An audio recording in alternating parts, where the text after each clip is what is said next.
Boa tarde, pessoal. Tudo bem? Vamos lá? Vamos começar nossa aula de hoje, começando, como sempre, com o Evangelho. Abrimos aqui o capítulo 6, o Cristo Consolador. Venho instruir e consolar os pobres deserdados. Venho dizer-lhes que elevem a sua resignação ao nível de suas provas, que chorem porquanto a dor foi sagrada no Jardim das Oliveiras, mas que esperem, pois que também a eles os anjos consoladores lhes virão enxugar as lágrimas. Obreiros, traçai o vosso sulco, recomeçai no dia seguinte o afanoso labor da véspera. O trabalho das vossas mãos vos fornece aos corpos o pão terrestre. Vossas almas, porém, não estão esquecidas. E eu, o jardineiro divino, as cultivo no silêncio dos vossos pensamentos.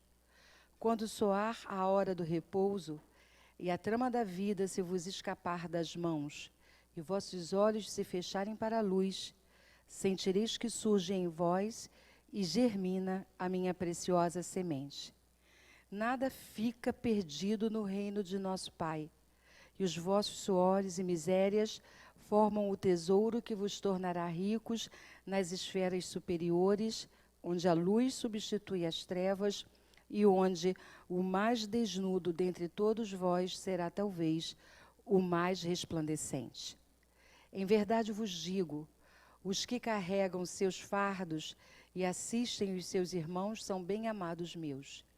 Instruí-vos na preciosa doutrina que dissipa o erro das revoltas e vos mostra o sublime objetivo da aprovação humana. Assim, como o vento varre a poeira, que também o sopro dos espíritos dissipe os vossos despeitos contra os ricos do mundo, que são, não raro, muito miseráveis, porquanto se acham sujeitos a provas mais perigosas do que as vossas. Estou convosco e meu apóstolo vos instrui. Bebei na fonte viva do amor e preparai-vos, cativos da vida, a lançar-vos um dia, livres e alegres, no seio daquele que vos criou fracos para vos tornar perfectíveis, e que quer modeleis vós mesmos a vossa maleável argila, a fim de serdes os artífices da vossa imortalidade. O Espírito de Verdade, Paris, 1861. Nessa página linda do Evangelho, já está o convite para que modulemos e moldemos a nossa argila, para que a gente possa fazer de nós o que estamos buscando no curso de autocura. Nos moldar de uma outra maneira pela compreensão e pela consciência que a doutrina traz para nós e que Joana traz para nós também.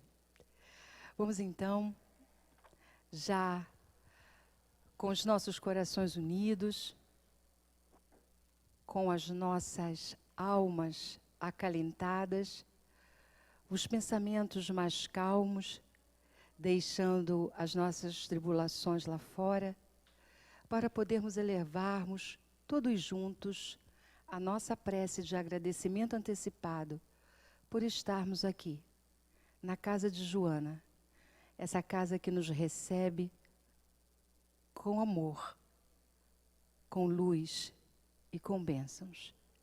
Agradecidos que somos a Deus, nosso Pai, Jesus, o Mestre e amigo de todas as horas, e a toda a espiritualidade amiga que está sempre junto de nós em todos os momentos, especialmente quando estamos todos nos preparando para nos encontrarmos nesse momento de estudo. Que possamos, com os nossos corações abertos, maleáveis e flexíveis, aprendermos um pouco mais. Graças a Deus.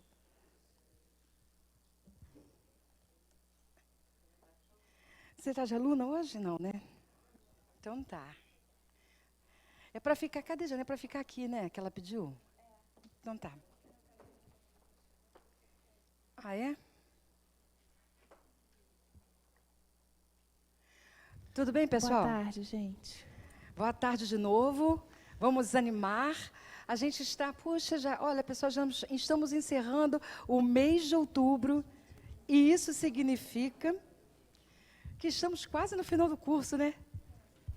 A vida passa rápido, não pode bobear não, tá, moçada? Que a vida passa rápido demais. Então, nós estamos no bloco 6, o amor como solução. A aula de hoje vai falar de cônjuges. Bom pra caramba. Bom pra caramba, vocês vão ver que delícia. Nós usamos Encontro com a Paz e a Saúde, basicamente o capítulo 5, e temos alguma coisa que nós vamos comentar do capítulo 8, e o capítulo 24 do Ilumina-te, que fala dos relacionamentos afetivos. Nossa bibliografia para hoje. O ser humano nasceu para viver em grupo. Os relacionamentos fazem parte da sua existência. Então, Joana já começa dizendo e lembrando que a gente já sabe. A gente nasceu para viver uns com os outros. Nós somos seres sociais. Não tem como fugir disso. Aquela coisa assim, tão bom se todo mundo fosse igual meu cachorrinho. Não dá. Não rola. Se a gente fala assim, tão bom se todo mundo fosse igual o meu gatinho. Não dá. Não rola. A gente nasceu para viver com gente e aprendermos uns com os outros. Então, a gente tem isso na nossa cerne, na nossa constituição, e todo o nosso aprendizado é exatamente esse. É aprender a conviver uns com os outros, com essa diversidade que somos. Aí imagina, quando a gente fala de cônjuge e de botar junto, eu fico pensando assim, mas que coisa mais doida. A gente cresce até uma determinada idade, não importa qual é, conhece uma criatura, cada um teve uma história, uma origem, uma família, os pais, e bota para viver na mesma casa. Tem tudo para dar errado. Tem tudo para dar errado. Mas também pode dar certo. Ainda por cima tem tudo que a gente nega na gente. Pois é. E aí Joana vai falar disso, que no início tudo são flores, e depois a gente vai fazendo as nossas próprias descobertas. Ela continua dizendo, há casos em que a solidão conduz às reflexões profundas e registros superiores da vida. O que ela quer dizer? Aqueles casos em que, em algumas existências, a gente escolhe a reclusão, por exemplo. Naqueles casos em que a gente escolhe ter uma vida religiosa de um eremita, em que a gente se põe de fora, que a gente se exclui do convívio, tanto social quanto do convívio conjugal. Existem situações em que isso é absolutamente até necessário. É um momento que aquele espírito precisa de uma existência fora, para não se comprometer ainda mais. E isso permite que esse espírito faça reflexões muito profundas para construir uma existência diferente no futuro. Mas a gente deve dizer que é minoria essa situação. Porque, na maioria das vezes, é um afastamento que diz que é para servir a Deus, servir a Deus é um pretexto, mas, sem dúvida, representa uma fuga. Na maioria das vezes, inconsciente. É uma fuga da realidade social, do convívio social. Eu não quero estar, aquilo dói, aquilo incomoda, e eu não quero conviver com isso. E aí eu fujo dessa situação. Na maioria das vezes, acontece dessa forma. E bem inconsciente mesmo. Bem inconsciente. Tenho muito orgulho também nisso, porque a gente não quer se subjugar, se colocar, né, na posição de ter que ceder, de ter que fazer uma troca além daquilo que a gente acha que é o necessário. A gente não quer olhar para a gente mesmo, porque num relacionamento você tem que olhar para você e você perceber que tem coisas que você realmente precisa mudar, senão o relacionamento não vai dar certo. Né? Porque a gente, às vezes, é duro na queda mesmo, sabe? Não admite ter que mudar em certos pontos. Mas isso é orgulho, gente. Porque a gente está em mudança constante. E quando a gente fica muito preso a uma questão que a gente acha que ela tem que ser absoluta, a gente não está olhando para o que precisa olhar. A gente não está percebendo a necessidade de mudança, e isso é arrogância. Quando ela fala que é fuga, muitas vezes a gente mesmo se auto-boicota de uma relação que talvez nos traga até felicidade, porque a gente não quer admitir isso para a gente. E aí a gente vai entrando nos relacionamentos e alguma coisa a gente vai fazendo para já acabar com aquela história ali. Principalmente quando é bom. Quando é bom, então, é impressionante como a gente escapa rapidinho. Porque aí a gente vai ver que a gente realmente vai querer estar dentro de alguma coisa do qual a gente não está a fim de se trabalhar para querer mudar e fazer com que aquilo dê certo. Então, esse afastamento, essa fuga que a gente tem é no convívio, essa que a Denise está se referindo, mas aquela fuga em que eu muitas vezes me torno um religioso, vou dizer que estou a serviço de Deus, mas vou ser o quê? Revoltado, infeliz, não vou gostar daquela vida, não vou exercer essa atividade com doação verdadeira, porque foi apenas um pretexto para fugir da própria vida. E nesses casos a pessoa acaba se castrando, né? Ela acaba adotando um celibato, uma coisa que está além daquilo que ela já pode fazer, e ela vai trazer prejuízos grandes para o seu psicológico. Por isso que a gente vê tantos casos de abuso, né? Porque a pessoa não aguenta.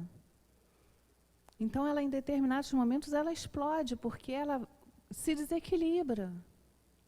É claro que os raros casos que ela está falando, das pessoas que realmente abraçam, eles já trabalham num outro nível. Se a gente for pensar nos nossos chakras, né?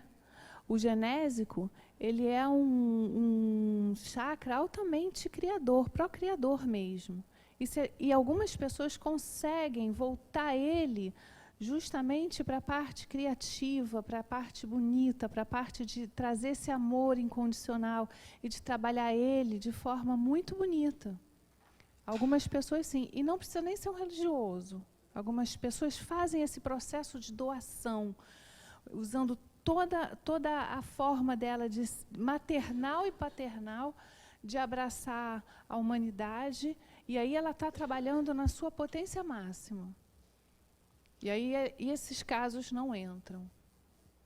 Às vezes ela vem na existência para fazer isso, não está consciente disso, mas ela, quando se percebe, ela já está fazendo. É verdade. Né? Por isso que muitas vezes a gente até diz que caridade não é fazer, caridade é ser. E às vezes a gente confunde essa questão da caridade com executar alguma ação. Você pode até executar uma ação que seja caridosa, mas caridade é uma emanação de luz do ser. Eu sou, eu não faço. Porque quando eu estou com este amor, com este psiquismo que é o da doação, que é o do amor, eu sou a caridade. E aí eu atraio situações para estar a serviço do bem. O fazer é só o exercício. Exatamente. É o meio que você busca para que você traga para dentro de você aquilo que já é seu. Engraçado isso, né?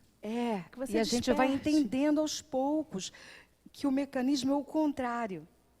Não é como a gente talvez tenha entendido uma existência inteira. O desenvolvimento da afetividade é um positivo natural do processo de elevação do espírito. Manifesta-se invariavelmente no início, através dos impulsos da libido, como decorrência do instinto, sendo responsável pela multiplicação da espécie. O que isso quer dizer? Que nós, nos primeiros degraus da nossa evolução, como é que a gente se relacionava? Puramente pelo instinto. Se hoje nós ainda somos animalizados, somos ainda movidos pelos instintos animais, imagina lá no início da nossa espécie. Como é que a gente se relacionava? Se relacionava pelo instinto de sobrevivência até, de procriação, de preservação da espécie. Mas ali foi o início da nossa afetividade, porque ali começou o nosso contato um com o outro. A questão é que às vezes a gente ainda ficou lá.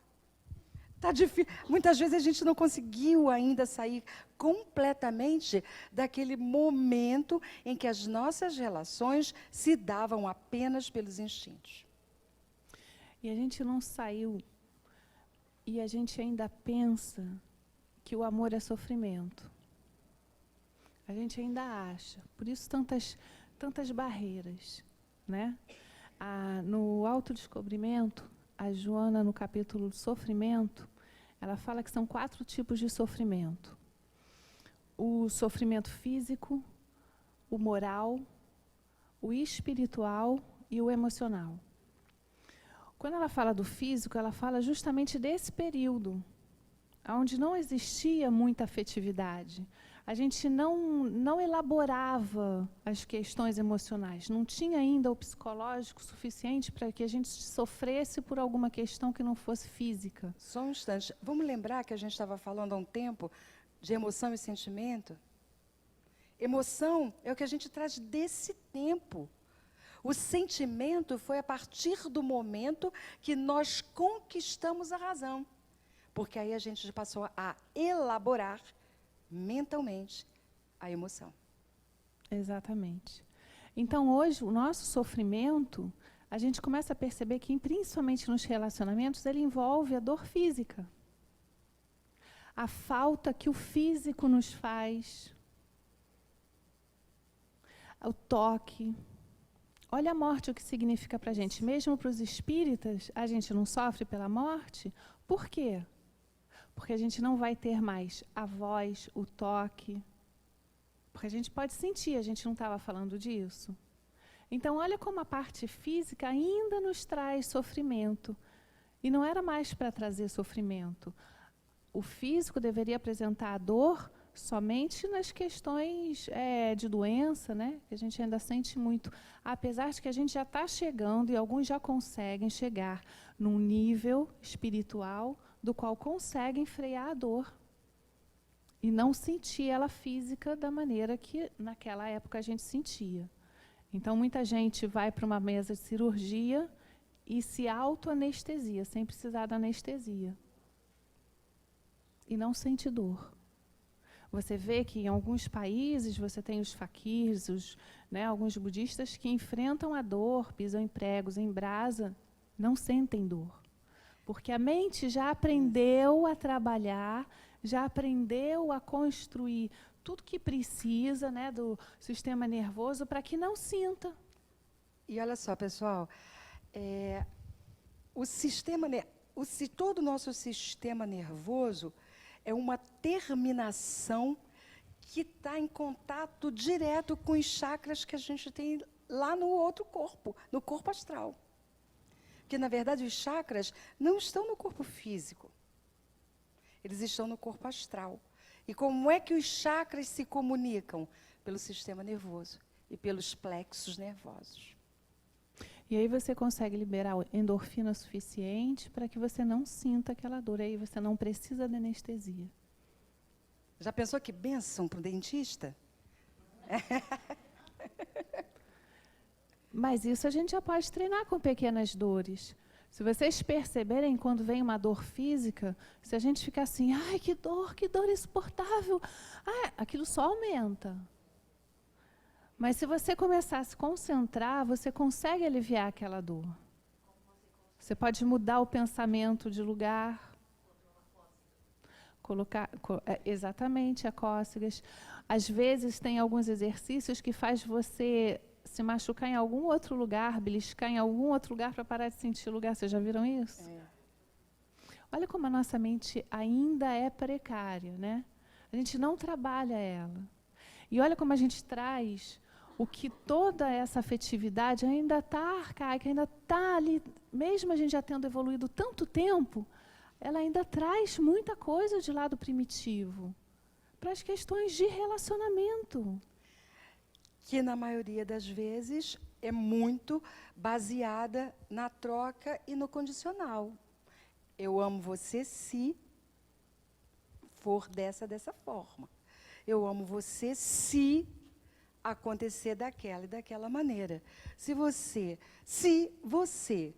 não pensar, não fizer e não entrar naquilo que eu considero que é o bom, o certo, o agradável, o meu amor muda.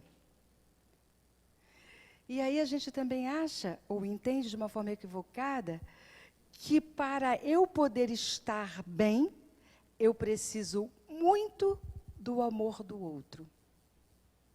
E o que a gente entende o que é o amor. Exatamente. Porque às vezes o que é o amor para o outro não é o que é o amor para a gente. Você vê às vezes nos casais, nos cônjuges, você vê que um precisa desse toque, precisa da relação sexual muito mais do que o outro, que está num nível muito mais emotivo, muito mais de sensibilidade. Então você começa a ver os conflitos, como é que eles estão. Então, se eu não tenho o toque de volta, então é porque você não me ama. E o outro está pensando o quê? Se eu não tenho o carinho, a atenção, você não me ama. Então é o que cada um entende o que é esse amor. E cada um trabalha isso diferente dentro de si. Por isso que ao se relacionar, a gente precisa buscar pelo menos as pessoas que têm mais a ver com o nosso pensamento. E muito baseadas em necessidades que, às vezes, a gente canaliza também de forma equivocada. Quais são as minhas necessidades? Eu tenho algum tipo de necessidade que, muitas vezes, eu entendo que quem tem que suprir é o outro. O outro é responsável por suprir as minhas próprias necessidades. Inclusive de fazer tudo o que eu quero para ser feliz. Não é? Vamos lá, pessoal. É importante a gente falar também que nessa situação, às vezes a gente já se vê casado com uma pessoa que é diferente. Só agora que a gente está se dando conta disso, né? Então a gente tem que ver também, puxa vida, o que é que eu posso fazer para me aproximar dessa pessoa? Será que também eu não quero ter algum tipo de relacionamento mais profundo nesse quesito, porque eu estou com barreiras nesse sentido? A gente precisa olhar e trabalhar essa relação para que ela aconteça. Às vezes o outro está gritando, né? Às vezes o outro está dizendo, puxa, eu preciso da tua atenção, eu preciso que você se preocupe com como foi o meu dia. E o outro está na dele ali, só, sabe? Por isso que o diálogo é importante, por isso que se comunicar é muito importante. Ouvir é sempre importante.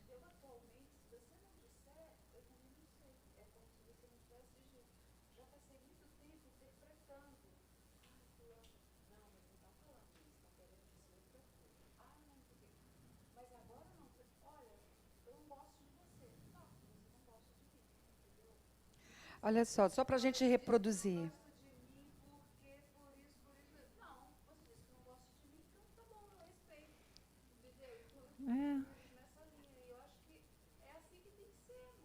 E aceitar quando não gostam da gente, né? Porque aí não é sempre. Só precisamos. Traduz aí, porque tem que botar precisamos o microfone. reproduzir por causa dos amigos da internet que nos assistem. O que a nossa amiga está dizendo? Que ela já passou muito tempo tentando interpretar o que a atitude do outro dizia. Porque às vezes a gente não fala com clareza. A gente acha que os nossos sinais serão suficientes para que o outro compreenda. E ela disse assim, não quero mais interpretar sinal. Se você quer dizer alguma coisa, diga. Porque o risco de quando eu estou fazendo uma interpretação dos sinais é interpretar completamente diferente daquilo que você está querendo me dizer com o seu sinal. Era isso que ela estava dizendo. Entendeu? Que às vezes a gente gasta um tempo enorme na existência tentando interpretar os sinais que o outro dá. Só que a gente esquece de ver que tudo que eu interpreto de acordo com os meus próprios filtros. Exatamente. A nossa realidade psíquica, isso mesmo. Então, diz aqui, as criaturas necessitam de relacionamentos afetivos, mesmo nos reinos iniciais da evolução. Ou seja, sempre precisamos de afetividade, ainda que a gente nem se desse conta, ou nem se dê conta disso ainda. Então, as relações começaram de forma muito poligâmica, ainda existente, hoje, nos dias de hoje, as relações poligâmicas. Aos poucos, elas foram se tornando monogâmicas, o que exige o quê? Disciplina sexual. Porque as relações monogâmicas vão exigir atitudes diferentes dos cônjuges. O que quer dizer que, aos poucos, vamos também nos disciplinando em relação àqueles seres mais primitivos que nós éramos, cujas relações eram puramente estabelecidas pelas ligações físicas, sexuais. Tá certo? E aí Joana diz que a família surge como fator de socialização da criatura terrestre. Por isso, a família, ela é um núcleo muito importante na nossa sociedade. A família, da forma como ela é constituída. Tem até uma pergunta no Livro dos Espíritos que Allan Kardec faz. O que aconteceria se a família desaparecesse da face da Terra? E os Espíritos respondem, seria a recrudescência do egoísmo. Porque na família nós fazemos todos os exercícios que a gente precisa fazer para desenvolvimento dessa afetividade, que em algum momento seremos capazes de dar para toda a coletividade. É na família que a gente exerce essa questão da afetividade, para que a gente possa ter esse amor que seja menos condicional na medida em que a gente vai entendendo esse processo. Nesse campo de experiências equilibradas, o amadurecimento psicológico estabelece-se, produzindo percepções seletivas entre paixão e amor, desejo e afeto, uso e abuso das funções geradoras da vida. Então, nós já começamos a entender o quê? Qual é o propósito? Na verdade, a gente vai começando a entender qual é o sentido das relações existente hoje, nosso tema é cônjuge, qual é o sentido? Por que se forma, um casal se forma? Para quê? Que sentido isso tem na vida do espírito? Basta a gente perceber o vazio que a gente tem quando a gente não consegue isso. A não ser que você já esteja nesse ponto de você não querer estar numa vida por uma outra questão, né? Uma coisa mais missionária, uma coisa ideológica. A gente sempre está em busca. Se você sair na noite, na madrugada, você vai ver que a maioria das pessoas estão em busca de alguma coisa. Elas só não sabem como procurar. E talvez estejam no pior lugar para isso, mas estão em busca. É quase que instintivo. Eu diria que é uma potência, uma coisa que existe em nós, da qual a gente não consegue fugir, porque é da nossa natureza. É um atributo do ser humano, da forma como nós somos hoje. Então, você não tem como fugir disso. Aquilo que é um atributo, que é uma coisa natural, ele precisa acontecer de alguma forma. Se não acontece, é por algum outro motivo, mas ele está ali. E é por isso que, de alguma forma, todos estão nessa busca. Mesmo quem não quer admitir, mesmo quem não quer reconhecer. E é por isso que, mesmo não sendo possível, né, nos padrões tradicionais do que se chama família, as famílias vão sendo formadas, sejam da forma que forem. Com novas relações, com novas situações, e elas precisam ser aceitas. Elas precisam ser respeitadas também como família. Um dos maiores problemas que as crianças desenvolvem é quando elas entram em alguma religião ou algum colégio que explica que família é só pai, mãe e filho, e a família delas não é assim. Elas se sentem sem chão, fora da sociedade. E não é assim. A família onde as pessoas se reúnem através desse amor, né, trabalhando essa questão de relacionamento com muita profundidade dentro de um núcleo, sim, familiar. Onde existe troca, aprendizado, solidariedade, respeito, aprendizado de tudo isso. Na verdade, a gente está falando de quê? De desenvolvimento de afetividade. E a afetividade pode ser encontrada em qualquer tipo de núcleo familiar. Aí a Joana traz um pouquinho, ela separa um pouquinho, porque como nós temos naturezas distintas, o gênero masculino se comporta de maneira diferente do gênero feminino e tem aprendizados também, frutos da educação, da cultura, da sociedade, que são distintos. Então, quando um casal decide se separar, e esse litígio acontece, e ele está com foco no masculino, ele acontece de uma forma. Quando está com foco no feminino, ele acontece de outra. O que quer dizer? Quando é o masculino que decide, e essa separação é uma separação litigiosa, ou quando é o feminino que decide, e essa separação é litigiosa também, porque podem acontecer separações harmônicas. Ok? Aqui Joana diz: como decorrência da conduta mais liberal sempre concedida ao homem, o matrimônio ou a parceria afetiva nem sempre logra esculpir-se-lhe como um compromisso relevante, no qual a fidelidade é fator de primeira grandeza para o sucesso do relacionamento. Então, o que ele quer dizer?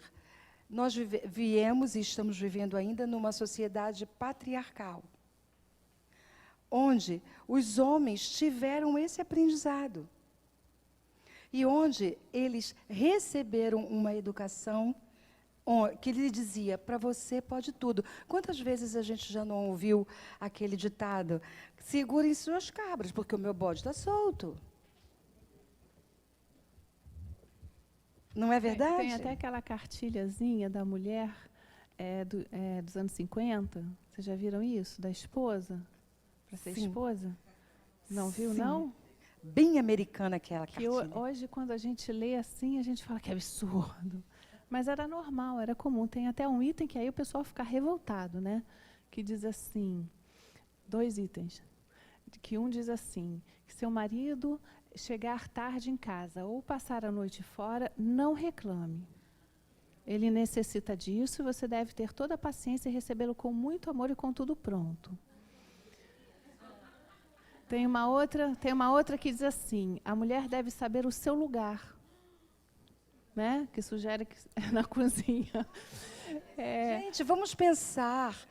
Isso faz pouco tempo que a gente está olhando. Anos. A gente está olhando nesse momento, mas lá era normal. Era normal. Era normal. Era um comportamento. Claro que sim. Era um comportamento. Era um comportamento aceito. Era um comportamento bastante aceito. Gente. Olha só, eu dei 2 itens muito ruins, que eram os piores. Mas os outros,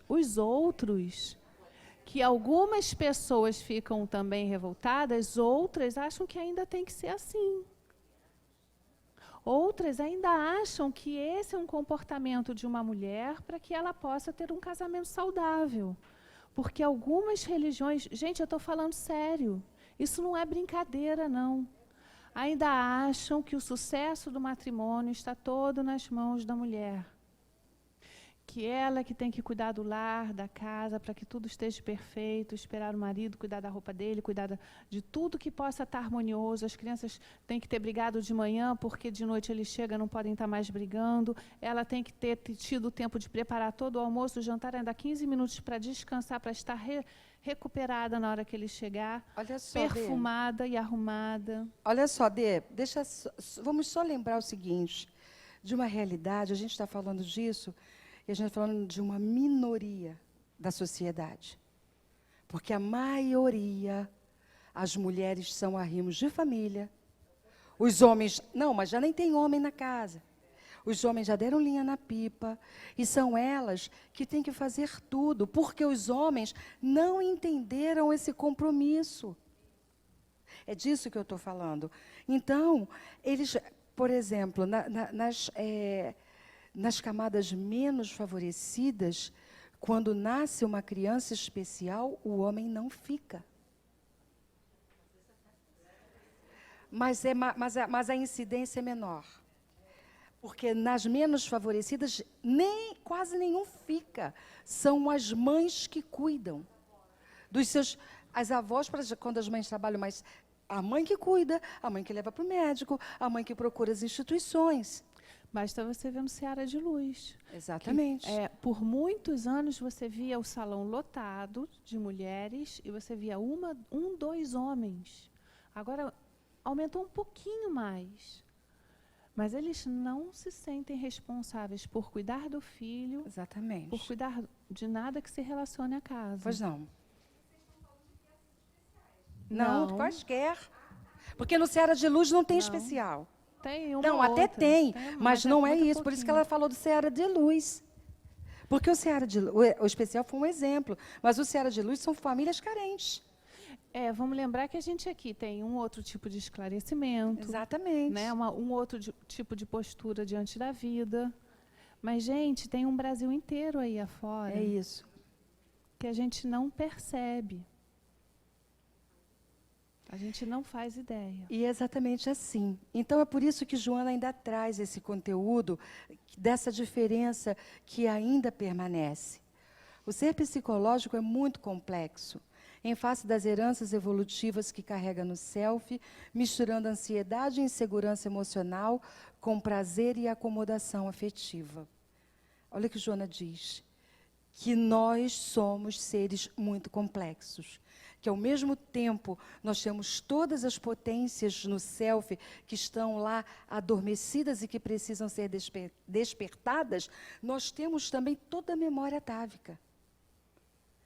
Em luta permanente self e ego. E a gente traz toda essa história e, ao mesmo tempo, a gente tem, então, ansiedade, insegurança, e aí a gente quer trazer, sufocar ou acha que vai minorar a ansiedade e a insegurança pelo prazer, ou então a gente se acomoda naquela situação.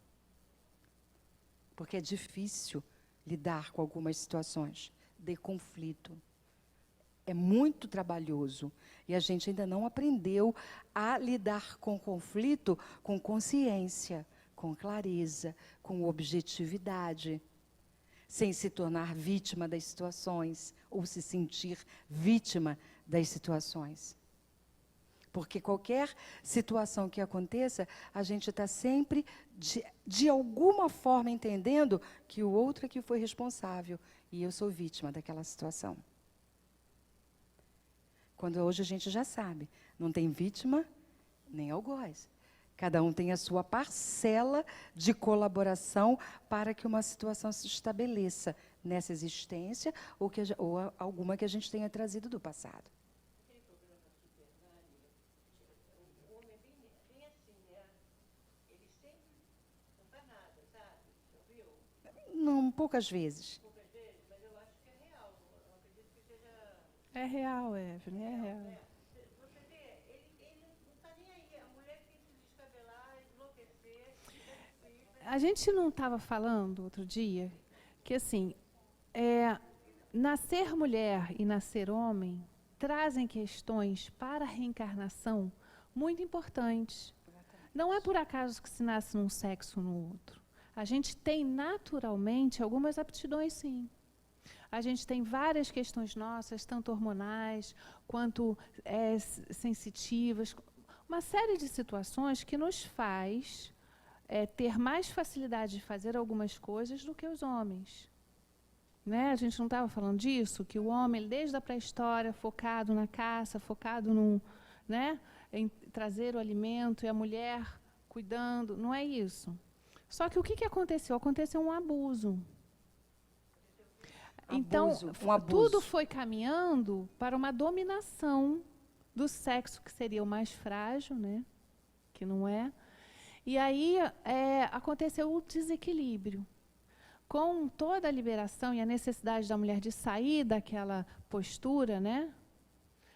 Você começa a perceber o movimento. Só que esse movimento vem com tanta força que ele também vem em desequilíbrio. E passa por cima de questões que são importantes, nossas.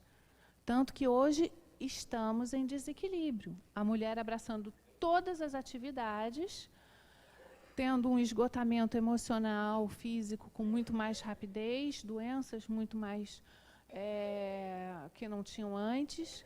E aí a gente começa a perceber, tem alguma coisa que ainda não está no eixo. E ela vai perceber isso. E o que pode...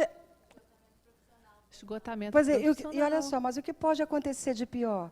Muitas vezes a gente reproduz o modelo masculino e também quer dominar. Então, a gente acaba fazendo dessa forma. Sim, Ricardo.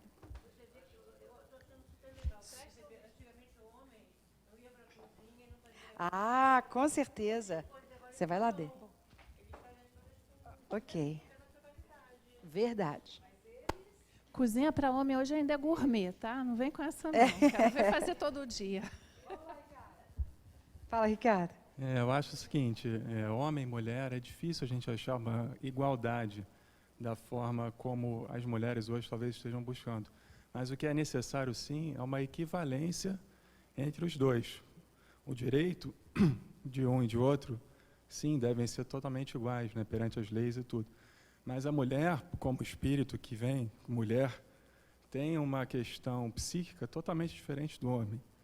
E quando a mulher tenta, às vezes, buscar a equivalência psíquica do homem, numa existência, ela acaba adoecendo, como a Denise acabou de falar, de formas até um pouco que não estão na programação, né? Exatamente.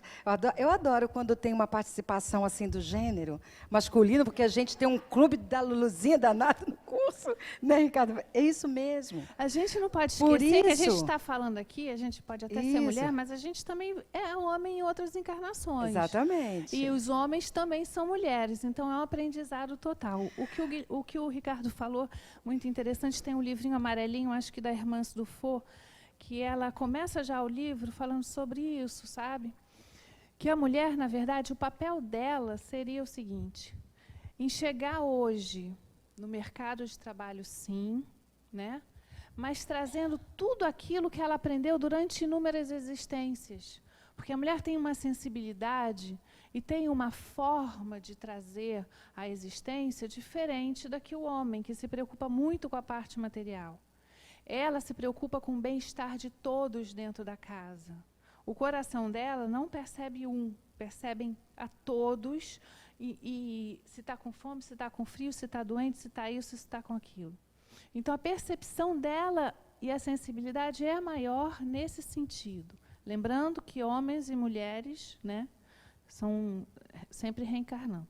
Então, o que acontece? Quando ela vem para o mercado de trabalho, o que ela vem fazendo no mercado de trabalho? Não é igualdade. Não é igualdade. Ela não tem que se tornar um homem, ela não tem que fazer como os homens fazem.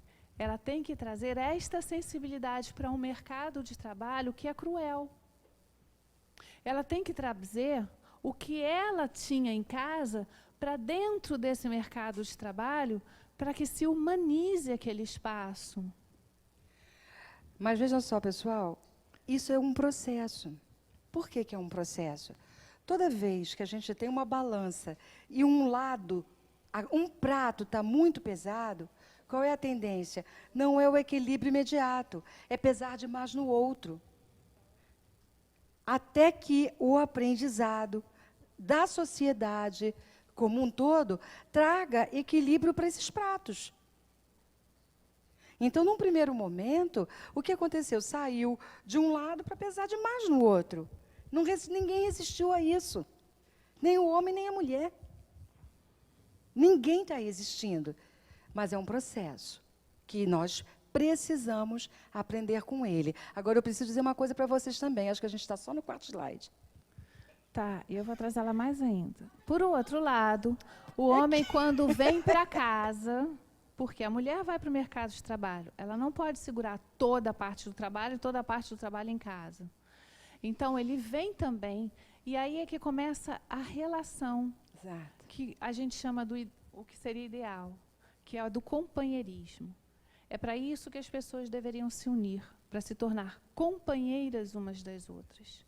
Você faz melhor isso e eu faço melhor isso. Então, vamos dividir. Vamos dividir. O homem bota o quê? Não bota limite na criança? Então, ele é responsável por algumas situações, sim. Ele tem que ser pai. Ele tem que entender o que aquele papel é dentro de uma família. Da mesma forma a mulher. Mas, às vezes, se inverte tudo. Tá bom, nem tem problema, mas desde que se chegue no equilíbrio. Então, a gente precisa entender que as relações se fazem para a gente buscar esse companheirismo. Isso que faz uma união, independente dos sexos. Porque, às vezes, a gente pode estar num papel feminino sendo um homem. E ou o contrário num papel também. masculino sendo uma mulher. Então, a gente precisa trazer esse amor para dentro da família e fortalecer este núcleo. E o cônjuge, dentro do lar, é uma parcela mais do que importante, porque é dali que passa toda a estrutura para os filhos. Porque é deles que vem toda a segurança, toda a base, e que vai construir o futuro deles.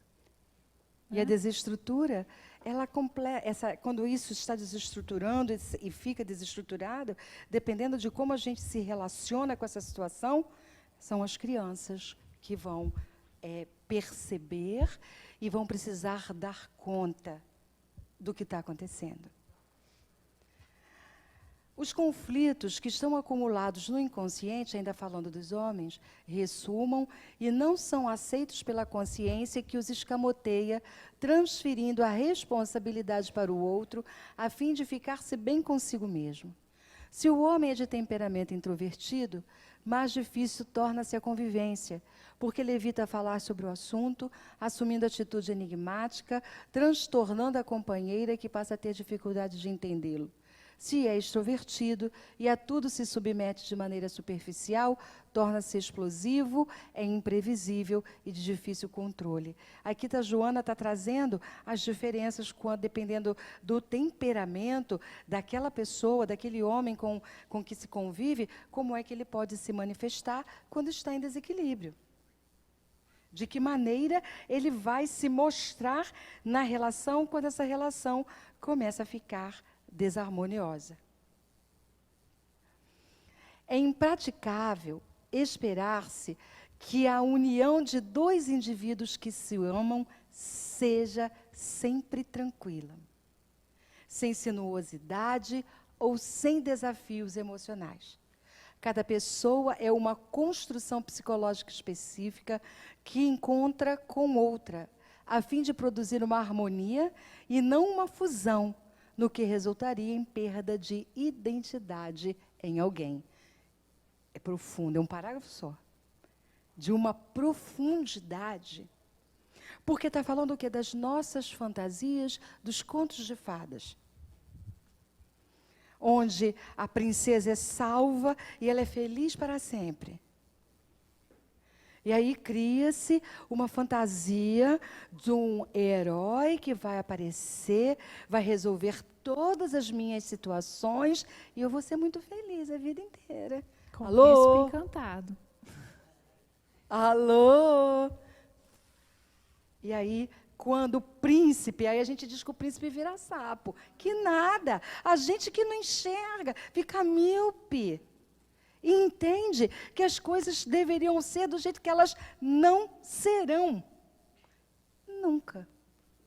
Por causa disso, existem situações que vão precisar ser resolvidas. Nós somos seres diferentes, com histórias diferentes, com experiências diferentes. Que em alguma... É muito engraçado, a gente às vezes ouve uns comentários assim, como é que eu não vi isso antes? Porque era míope, só pode ser. estava com problema de visão. E a gente pensa, mas como é que... E a gente se apaixona naquele início, a gente gosta assim, porque naquele momento eu estou disposto a enxergar a essência, que é o que ele tem de melhor. Naquele momento, eu estou com o meu coração aberto para enxergar a essência do outro. E aí eu enxergo o que ele tem de melhor. Aí depois, na convivência, na rotina...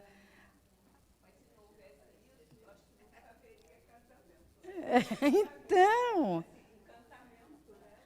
Pois é, mas o encantamento eu acho que faz parte, não pode ser fantasioso. Pois. É que na hora que você conhece o outro, você não quer só o outro, você quer todo um pacote que vem com o outro, né? Então, a gente não está falando que a gente, instintivamente, a gente busca uma família, a gente busca uma construção. Mulher, então, né, que fala, o meu relógio biológico e tal... Quando a gente olha no Evangelho, não separareis o que Deus juntou, quando ele fala que deveria ser só o amor. Mas a gente quer uma família, um casamento, uma casa, sair de casa. Qualquer coisa é motivo. Às vezes uma estabilidade financeira, alguém que cuide da gente. Tem uma série de situações que as mulheres buscam junto. E aí elas fecham os olhos... para que elas possam aceitar, para poder fazer aquilo acontecer. E depois os olhos vão sendo abertos. Com certeza, cada um do seu jeito. Cada um do seu jeito. Os homens, às vezes, também casam com um corpinho super bonito, esquecendo que vai acabar logo. Né? Que as novinhas só no início, né? Vamos ver, então, as meninas também se comportam do seu jeito. E aqui diz, em face do atavismo em torno da fragilidade da mulher, remanesce ainda na atualidade, no inconsciente feminino, a marca da discriminação multimilenar de que foi vítima, gerando-lhe insegurança e timidez. Em alguns casos, em outros, vira agressividade. Tradicionalmente, o casamento constituía-lhe um mecanismo de fuga do despotismo doméstico, a busca da autorrealização, o anelo pela maternidade, a realização do próprio lar. Às vezes, a mulher estava numa situação até difícil em relação a pai, a irmãos, e aí também era uma fuga, vou casar. Porque sempre existe a dominação, né? Sempre. Sociedade paternalista. Então, vem de todos os lados. E ela acha que realmente o dia que ela tiver a casa dela vai ser diferente. E aí, como ela não resolveu aquilo ali, ela vai voltar com aquilo dentro do casamento. Exatamente. Para aprender. E muitas a se vezes transfere toda aquela situação para dentro da nova família constituída.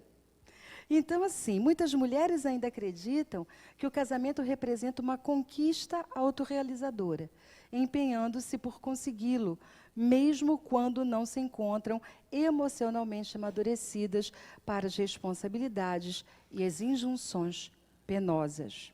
Tem uma questão muito interessante, que a gente atrai realmente aquilo que a gente é, sabe? E a gente percebe que, às vezes, o que passa em casa, ou passa num casamento e muda para o outro, a gente, quando ela está falando, você carrega tudo com você, é porque está dentro de você. Então, a forma que você se comporta diante da vida, às vezes faz com que o outro se comporte exatamente da forma que você não quer. Porque, às vezes, você pega aquele, vamos dizer assim, o marido que repetiu as coisas do antigo marido, e bota ele para casar com uma outra pessoa que se comporta diferente. Ele vai ser um outro marido para ela. Ele vai ser um outro marido para ela, porque ela se comporta diferente. Então, a gente não percebe que a gente traz isso com a gente, que são as nossas questões a serem trabalhadas. E que quanto mais cedo a gente trabalhar, e se for dentro de casa, antes de casar, melhor ainda, a gente não vai carregar tudo aquilo. E é exatamente por isso que eu me separo, escolho uma outra pessoa, e eu disse assim, poxa, mas é igualzinho, estou repetindo o filme. Eu não mereço. Por que comigo? Só muda o cenário. E a gente acaba repetindo a história. E fica perguntando, mas por quê? Porque eu tenho fora aquilo que eu tenho dentro. Quer dizer, aquilo que está fora é o reflexo do que eu tenho dentro. Então, enquanto eu não mudo dentro, eu não mudo fora também. Vamos lembrar que na psicologia junguiana, a gente chama isso de ânimo e ânima, né? Então, se a nossa ânima, no caso das mulheres, o nosso ânimos é o nosso companheiro, adianta eu mudar? O nosso ânimos vai estar exatamente no outro. Eu preciso enxergar no outro aquilo que eu tenho dentro de mim e não enxergo. Aquilo que eu não consigo saber que são as minhas potências. Enquanto eu não perceber isso, que ali tem luz e sombra, tudo juntinho no outro, mas que faz parte de mim, eu não vou conseguir resolver. Ou estar num relacionamento somente pelo companheirismo mesmo e pelo amor. A gente ainda carrega. No livro Jesus, Evangelho à Luz da Psicologia Profunda, Joana fala tanto que Jesus não precisava se relacionar. Por quê? Porque ele tinha ânimo e ânimos integrado dentro de si já. Ele já não precisava do outro para se reconhecer. Ele já era pleno, já era um homem integral. Então, a gente ainda está nesse reconhecimento de nós mesmos. E ainda precisamos do outro para que isso aconteça. Então, quando a gente mudar, a gente tem que mudar o quê? Essa nossa potência, que a gente não vê. O que o outro traz que eu não tenho, que eu não consigo? O que aquele homem ou aquela mulher representa de tão forte que, às vezes, eu até nego que eu não consigo trabalhar dentro de mim? Porque a gente também inveja o parceiro. A gente é que não percebe. Então, que força é aquela ali que está se apresentando, que eu até desprezo muitas vezes, porque eu não consigo acessar dentro de mim. Então, é melhor desprezar, não quero. Mentira. Então, o autoconhecimento é essencial para que a gente possa saber se relacionar com o outro, para não ficar projetando e despejando tudo em cima do outro. E quando a Denise fala de autoconhecimento, Joana vai falar exatamente nesse texto disso. Mediante fenômenos de transferência de conflitos, passam a ver o marido como a figura detestada dos genitores que as molestaram ou afligiram com a sua indiferença ou com a sua prepotência, surgindo o anseio de vencer o adversário que permanece na sua perseguição hedionda, deixando-se consumir pelo sentimento de vingança e de ódio. Ou seja, eu não entendo o meu próprio processo, trago da minha casa, onde eu nasci, esses conflitos que não foram resolvidos e não foram entendidos, e começo a entender que tudo aquilo que eu vivia na minha casa, eu também estou vivendo no meu lar. E aí eu começo a ter um problema de relação com aquele que traz a figura masculina que me marcou na infância, que me marcou na adolescência. E faço essa transferência em relação ao parceiro que eu escolhi para viver comigo. E aí o que acontece? Quando isso vai ficando muito exacerbado, eu começo a querer me vingar daquela situação. Aí é que a gente diz, aquele amor que existia, eu deixo, eu permito, eu concedo que se transforme em ódio. Por isso que ela está falando aqui, das litigiosas, daquelas separações que acontecem no litígio, na briga, na guerra, na confusão, onde eu estou sempre atribuindo a culpa, a responsabilidade por aquilo que o outro não fez ou não trouxe de acordo com a minha expectativa. Ok?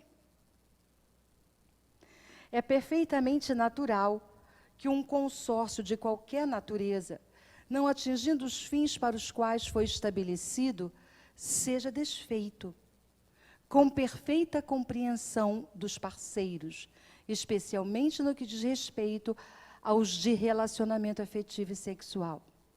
Nada obstante, o ego dominador de cada membro sempre se refugia num tipo de autocompaixão falsa, apresentando-se como vítima do outro, nunca assumindo parte da responsabilidade pelo insucesso do empreendimento.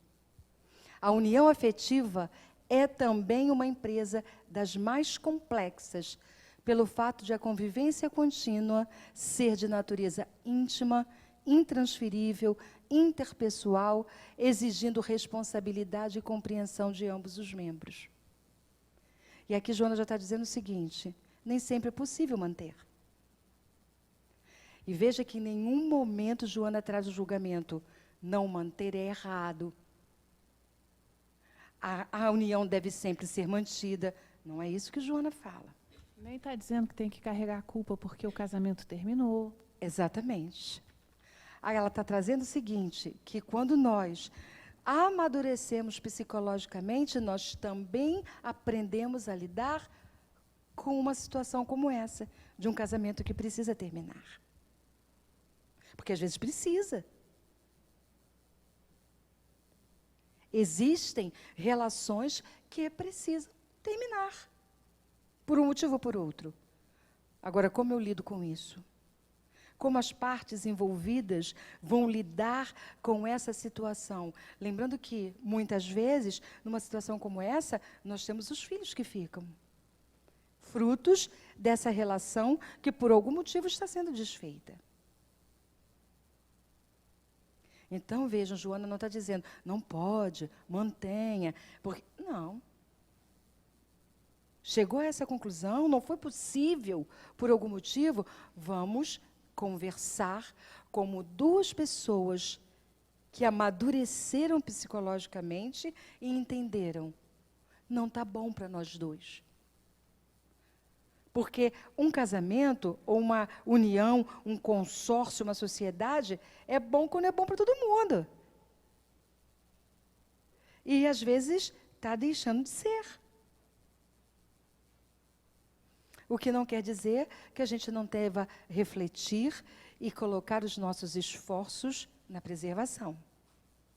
É outra coisa. O que Joana está dizendo é que é possível haver sem que haja briga, sem que haja litígio, sem que haja guerra entre as partes. E conversar é engraçado, porque às vezes fala conversar, mas só um fala, né? O outro escuta. Ou então, dá um tempinho para um falar, depois um tempinho para o outro falar. Mas não se escuta de verdade. Escutar o outro quer dizer ouvir o que o outro está dizendo e fazer uma análise daquilo para ver se é real. E não deixar que o ego acione logo a defesa. Porque é o que muitas vezes acontece nas conversas. Cada um toma a sua defesa, acha que só porque o outro está falando você está escutando, e não é verdade. Não está ouvindo, digerindo o que o outro está falando, porque às vezes ele pode estar trazendo informações importantes das quais você precisa perceber, para que tenha sucesso o casamento.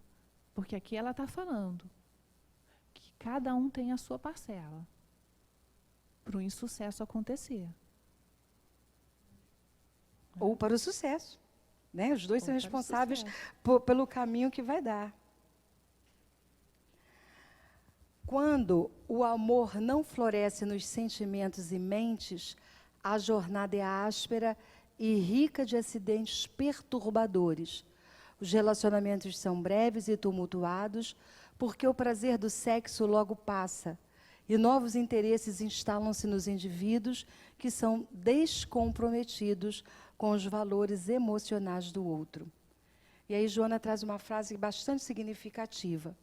O uso que fizeres da tua afetividade construirá o teu futuro de bênçãos ou de solidão.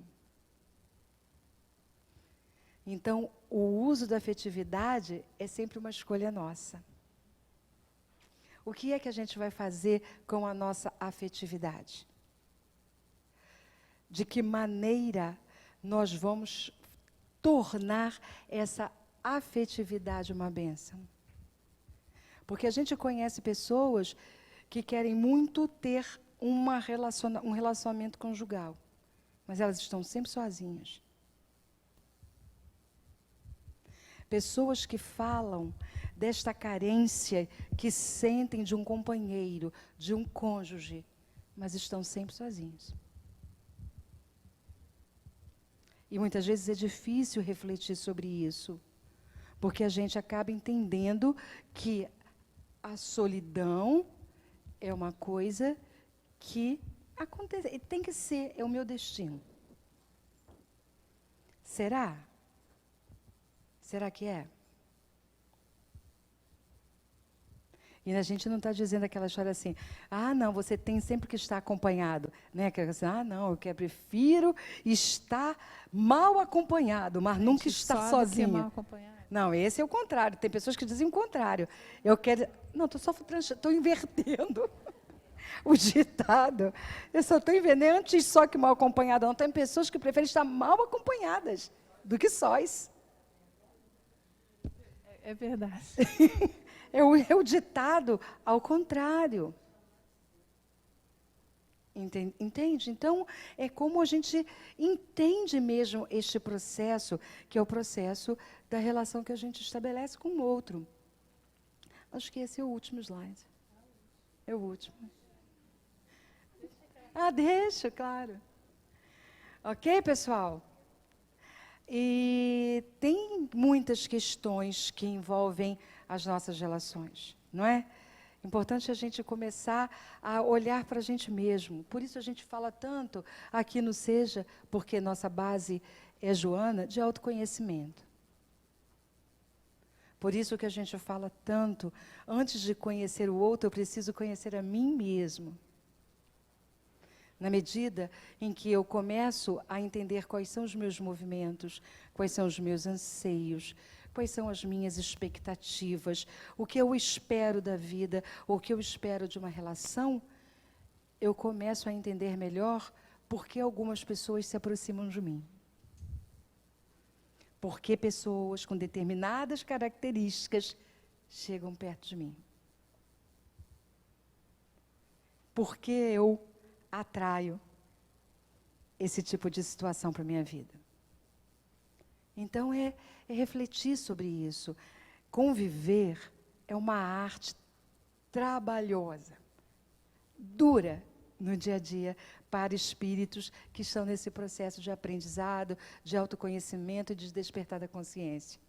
Mas esse é o nosso processo. Tem muito como fugir disso, não. Pode doer um pouco, mas a gente aprende. Importante é usar a efetividade.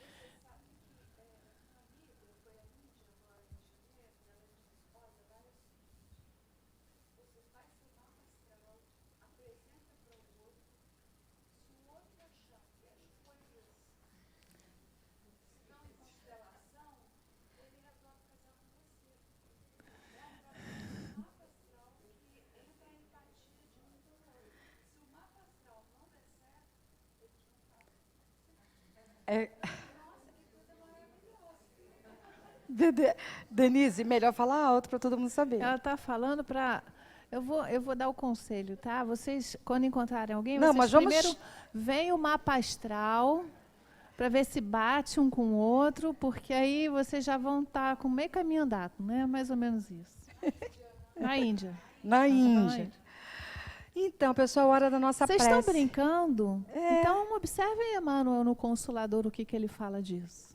Ele fala de numerologia também, vocês querem saber, tá? Isso não é misticismo. No Consolador, Emmanuel fala de astrologia, fala de numerologia.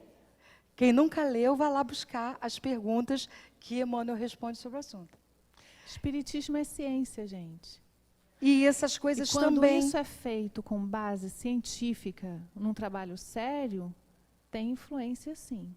Tá? Não como é feito hoje. Não, tá? Você vai lá no Facebook, clica e aí dá. Não é bem assim. Tá? É só a gente pensar se tudo está conectado com tudo, e se existe essa sincronicidade, existe uma conjuntura astral que está ligada a essa situação de nascimento. É porque a gente sabe muito pouco de planejamento reencarnatório. E de como essas coisas podem ser... O nível de detalhe que essas coisas podem e são tratadas. E está na hora da nossa prece, né, moçada? Deixa eu só lembrar, não deixem de ler esse Encontro com a Paz e a Saúde, o capítulo que fala sobre relacionamento, porque é muito importante. Fala sobre o relacionamento sexual, fala sobre o relacionamento homossexual, fala sobre vários tipos ali de situações, e é muito importante, é um livro muito especial, tá? Encontro com a Paz e a Saúde, da Joana, que faz parte da série psicológica. Só um instante, para falar, para direcionação, capítulos 5 e 8. Encontro com a Paz e a Saúde, capítulos 5 e 8. Tá. Tem. É o primeiro, pode voltar. Deixa eu ver se eu desliguei. Acho que sim. Volta aí. Desliguei. Quem quer fazer a prece? A gente botou. Quem quer fazer a prece? Pessoal, hora da prece. Quem vai fazer?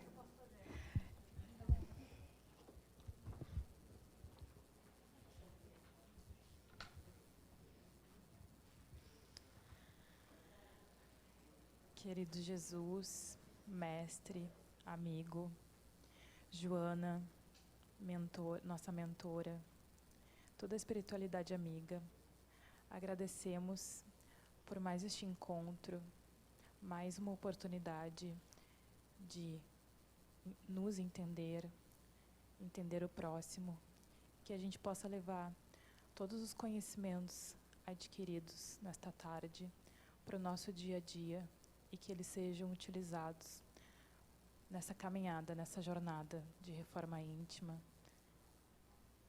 Que Jesus fique com a gente, hoje e sempre. Graças a Deus. Obrigada, gente. Boa semana. Até quinta, pessoal.